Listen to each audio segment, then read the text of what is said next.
Hello, today we're going to look at that perky little tyke, Tiny Tim, who bobs up in staves 3, 4 and 5 of Charles Dickens's festive fable, A Christmas Carol.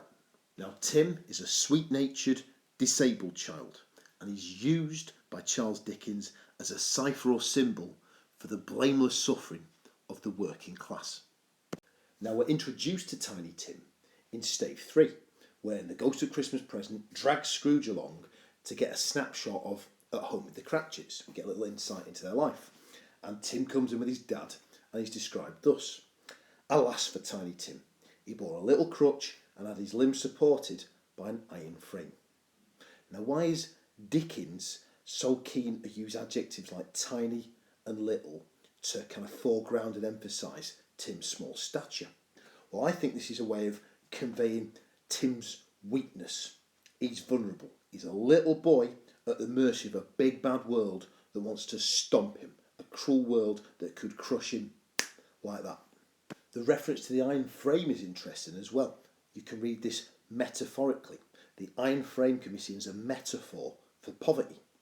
The iron frame on his leg, that limits physical mobility. And that can perhaps represent Tim's lack of social mobility. You know, he's caught in the poverty trap. There is no chance that he's going to be able to ascend the social hierarchy and cleave his way out of poverty. So the metaphor of the iron frame then telegraphs the idea that the plight of the poor is inescapable. When Bob describes Tiny Tim, it illustrates Tim's character, but perhaps it also sheds light on Tiny Tim's function in the novel too. Now, stave 3, Bob says that when Tiny Tim was sitting in church, he hoped people saw him. And this is the quote, because he was a cripple, and it might be pleasant to them to remember upon Christmas Day who made lame beggars walk and blind men see. In other words, so selfless is Tim and his suffering that he hopes people see his disability, and that drives them further into the arms of Christianity, further into the arms of Jesus Christ. So he's been presented here as an all-round good child, positively bristling with moral virtue. And Bob's language here is very significant. He uses a simile. He says that Tim is as good as gold. Let's lock in on the connotations of gold. A connotation of gold is wealth. What is Dickens doing here? Dickens is suggesting that the true value, the true wealth in human nature lies not in money, but in moral virtue. And this is borne out when we look at Marley. Marley was richer than Croesus in life. Didn't do much good in the afterlife though, did it? He's still got to yomp around with that chain round him. You can't buy your way into heaven. You know, best of luck trying to bribe God. What God values, what God sees as golden, is moral virtue, human goodness. And Tim positively hemorrhages that quality. When Tim dies in stave 4, I think he says at one point, oh Tiny Tim, your essence is with God.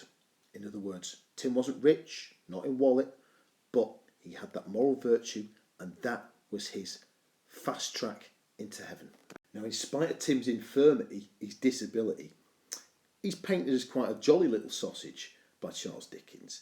And Dickens is very clever in using adjectives and verbs and adverbs to create a very conflicting picture of Tim.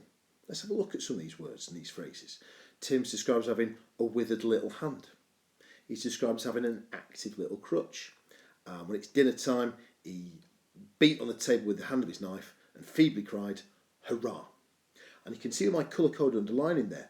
Some of these words are suggestive of great vigour and energy. Cried hurrah, beat and active.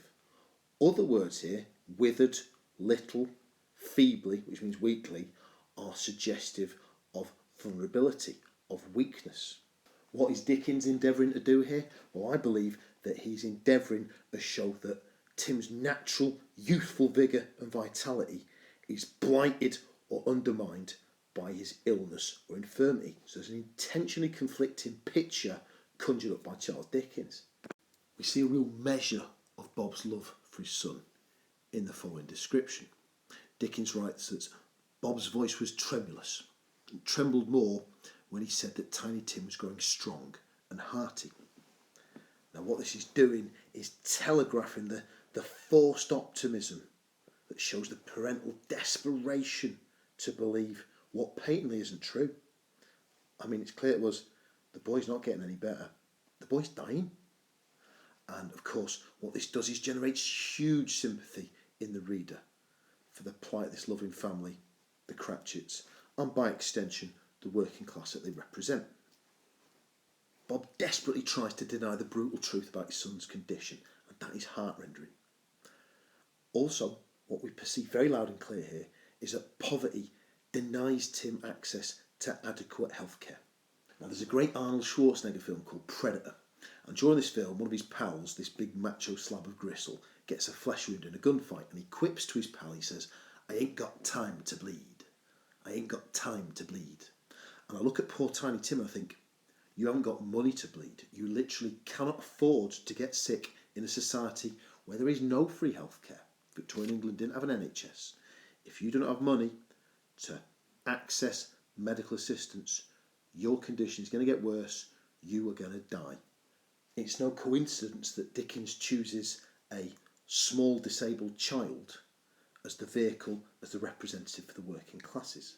Because what it does is it emphasises the fact that the poor are blameless for their desperately deprived circumstances. Youth links to innocence, disability links to vulnerability. This is not a case, as Scrooge would have you believe, that the poor are idle, that poverty is a self-inflicted injury. These people are not to blame for their suffering. No, sir, the blame for their suffering lies very much elsewhere. Nice ogre, Mr. Taylor. Or are you just knocking out your self-portraits again? Right, Tim calls it, when he describes Scrooge, as an ogre in Stave 3. This imagery is highly appropriate because what it shows is it's Scrooge's monstrous greed, apparent in the low wages that he gives to Bob, that is effectively driving Tim towards the grave. No money, no healthcare. So that finger of blame for the plight of the poor, nothing to do with the idle poor, everything to do with the greedy rich, i.e. Scrooge. In terms of structural analysis, linking one part of the text to another, you could do a lot worse than comparing the fallout of Scrooge's death to the fallout of the aftermath of Tiny Tim's death. When Scrooge dies, he's buried in an untended grave, which is quickly choked up with weeds. Also, let's not forget, this man dies alone. And, he's barely twitched his last. And some dead-eyed wrong has darted into his house, fleeced the shirt off his corpse, and nicked stuff from his house. Bottom line then, when Scrooge dies, nobody cares. Now contrast that with the heart-rending aftermath to Tiny Tim's death. You've got two parents in tears, vowing never to forget their son. Also, they intend to visit the grave regularly. It will never get swallowed up with weeds. It'll be well tended, I suspect. Bottom line then, Tim will be warmly remembered for a long time to come.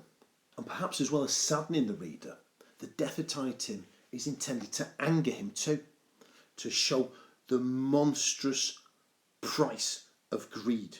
Greed has caused this anguish. I mean, this is Dickens really hammering home his moral message.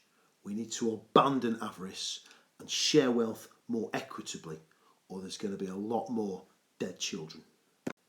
Maybe being a father myself, I was always confused at how quickly Bob becomes reconciled to the death of his son.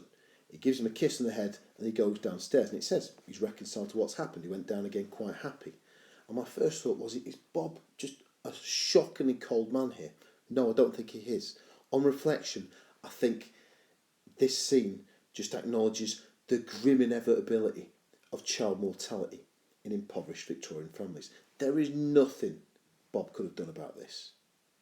In some sense, there is nothing shocking about Tim's death. Rather, it is a predictable byproduct of being born in Victorian England, both poor and sickly. Luckily, though, in Stave 5 it turns out that Tim does not die. What we saw in Stave 4 were merely shadows of a possible future, not the actual future. Scrooge changes, and that reshapes the future for both himself and for Tim. Scrooge, we see him in Stave 5, raises Bob's salary, and that ensures that Tim does not become another statistic. he does not fall victim to child poverty. Now Tiny Tim can afford to bleed because there is money available for the health care that he craves. And Dickens's language is significant when he describes Scrooge as acting like a second father to Tiny Tim.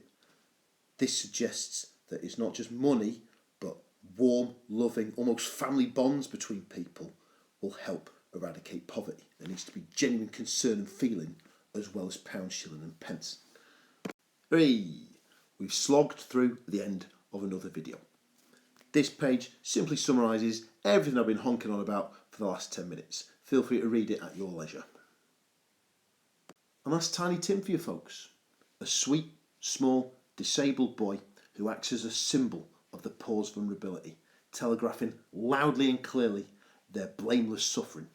Now you could argue that Dickens's depiction of Tim infantilises the working class.